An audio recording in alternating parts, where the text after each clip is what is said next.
Adi Shankara, commentaire sur la Bhagavad Gita, verset 22, chapitre 4. Satisfait de ce que le sort lui apporte, dégagé des couples d'opposés, exempt d'égoïsme, égal dans le succès et l'échec, il n'est pas attaché alors même qu'il agit. Le sage se satisfait de ce qu'il obtient par chance, sans l'avoir recherché. Lui, dont l'esprit résiste à l'assaut des couples d'opposés, tels que le chaud et le froid, le bon et le mauvais, n'éprouve aucun sentiment d'envie ou de jalousie, et demeure équanime en face des choses qui lui adviennent ou qui ne lui adviennent pas.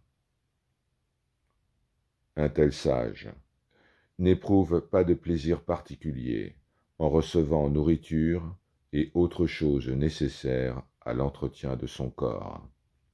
Il ne ressent aucun déplaisir lorsqu'il ne les reçoit pas.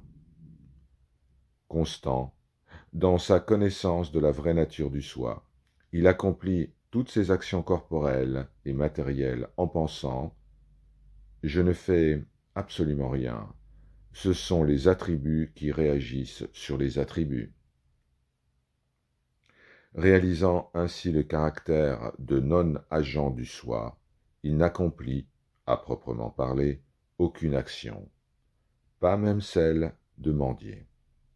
Mais il donne l'impression d'agir comme tout un chacun, le caractère d'agent lui étant seulement imputé par les autres. De son propre point de vue, lequel se fonde sur ce moyen de connaissance suprême que sont les Védas, il n'est en aucune manière un agent, et, bien qu'il donne l'apparence d'accomplir les actes nécessaires à l'entretien de son corps, et que les autres lui attribuent ce statut de celui qui accomplit, il n'est pas lié par l'action et ses causes, car cette action et ses causes ont été chez lui brûlées dans le feu de la connaissance.